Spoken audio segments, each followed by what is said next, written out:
Gustavo era o que o mercado chamava de mão de ferro.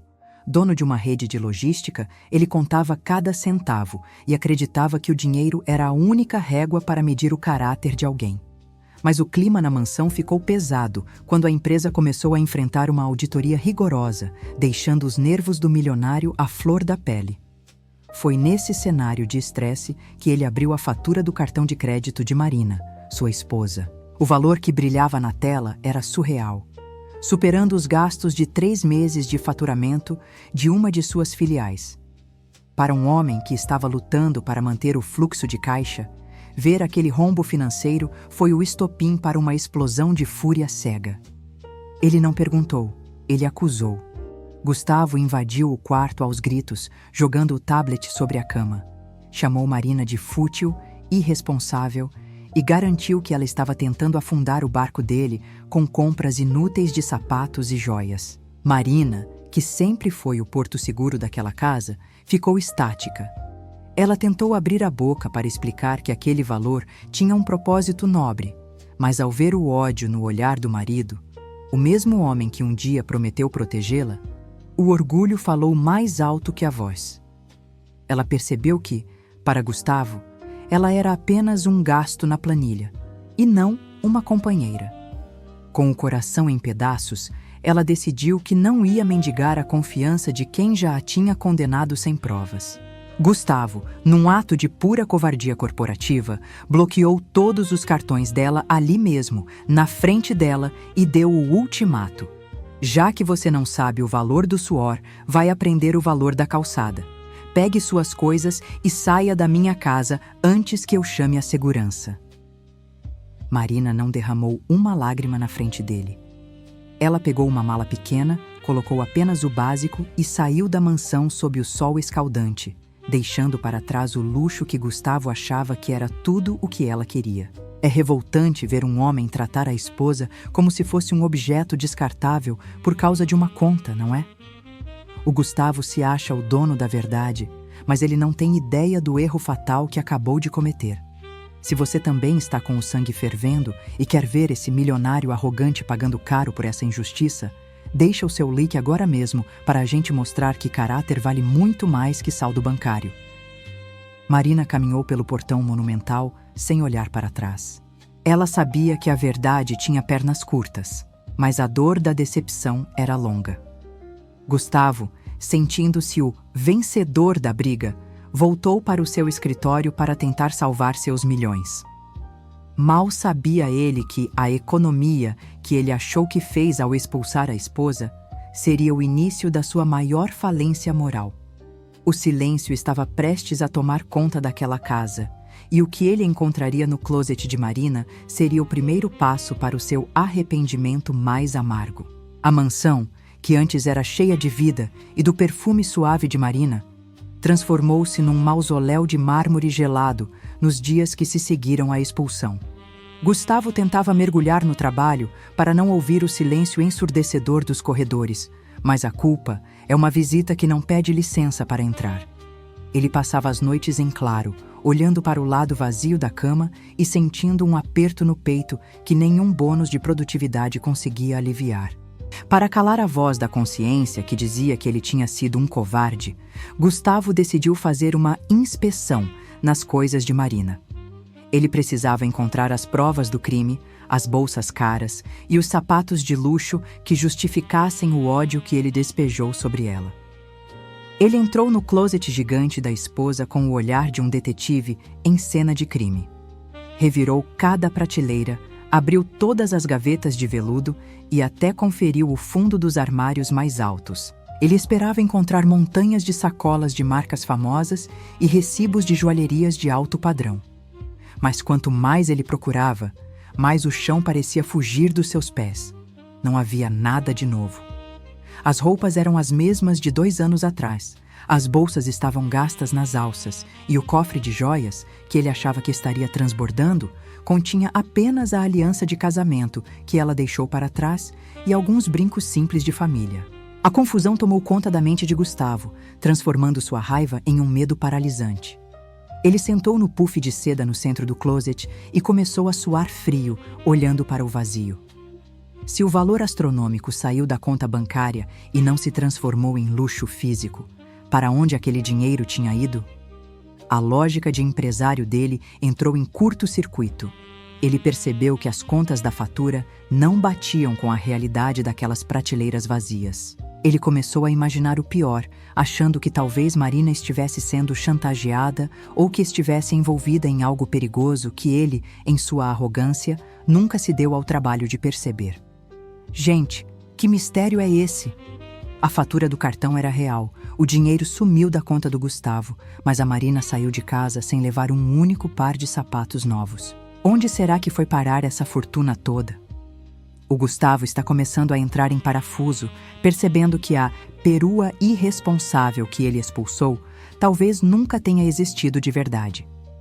Você acha que a Marina fez certo em sair sem dizer nada, ou ela deveria ter esfregado a verdade na cara desse marido desconfiado? Comenta aí a sua teoria. Onde vocês acham que esse dinheiro foi parar? A frustração de Gustavo virou desespero. Ele decidiu que, na manhã seguinte, ia exigir que o banco enviasse os endereços exatos de onde o cartão foi passado. Para garantir que ele não estava ficando louco, ele revisou a fatura digital mais uma vez e notou que os pagamentos não eram feitos em shoppings, mas sim para uma conta PJ com um nome genérico que ele nunca tinha ouvido falar. O silêncio da mansão estava prestes a ser quebrado, mas não por um relatório bancário. O destino resolveu enviar a resposta pessoalmente, na forma de uma visita que faria Gustavo descobrir que o maior prejuízo da sua vida não foi financeiro, mas sim de caráter.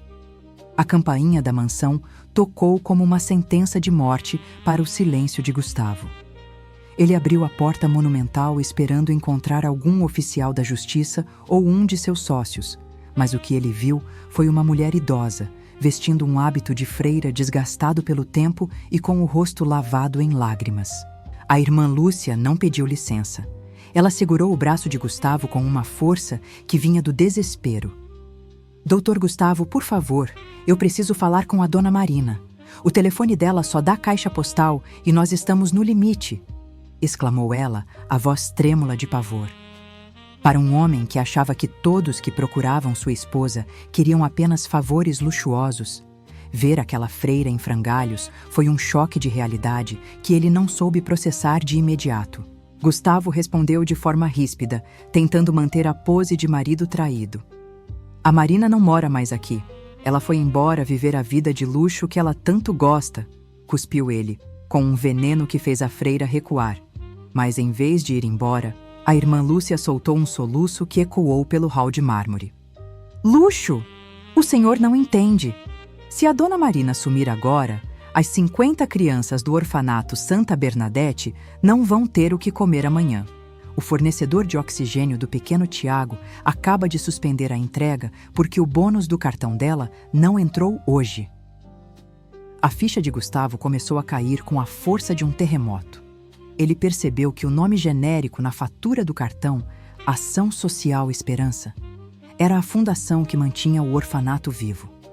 O milionário sentiu o estômago dar voltas enquanto ouvia a verdade nua e crua. A freira explicou que o orfanato estava para fechar as portas 6 meses atrás e que Marina, ao descobrir a situação, assumiu todas as dívidas sozinha. Ela não comprou sapatos de grife. Ela comprou o telhado novo que a prefeitura se recusou a pagar. Ela não gastou com joias. Ela pagou a cirurgia cardíaca de uma recém-nascida abandonada na porta da igreja. Marina não se defendeu na hora da briga porque percebeu que o homem com quem ela casou preferia acreditar num extrato bancário do que no coração da mulher que dormia ao seu lado. Ela preferiu o exílio à humilhação de ter que provar a sua bondade para quem deveria conhecê-la melhor que ninguém. Gente, eu estou arrepiado com essa revelação. O Gustavo chamou a mulher de perua irresponsável, expulsou ela de casa sem um centavo e agora descobriu que ela é a única salvação de 50 crianças carentes. É de perder o rumo, não é? Agora eu quero a opinião sincera de vocês. O Gustavo merece o perdão da Marina depois de ter sido tão cego e cruel? Ou ele deve sofrer as consequências de ter colocado o dinheiro acima de tudo? Comenta aí embaixo. Perdão ou castigo? Gustavo não esperou a irmã Lúcia terminar o relato. Ele correu para o carro, ignorando o terno caro e a própria dignidade que ele tanto prezava. Ele exigiu que a freira entrasse no veículo e desse o endereço exato daquela fundação. Para garantir que ele não perderia mais um segundo, ele ligou para o seu banco, ali mesmo, e deu a ordem para desbloquear todos os limites de Marina, sentindo um nojo profundo do homem pequeno que ele se tornou. A corrida contra o tempo tinha começado, e Gustavo estava prestes a entrar em um mundo que ele sempre ignorou, onde o valor de 1 centavo é medido em batimentos cardíacos, e não em lucro líquido. Gustavo dirigia pelas ruas esburacadas da periferia como se estivesse em uma pista de corrida.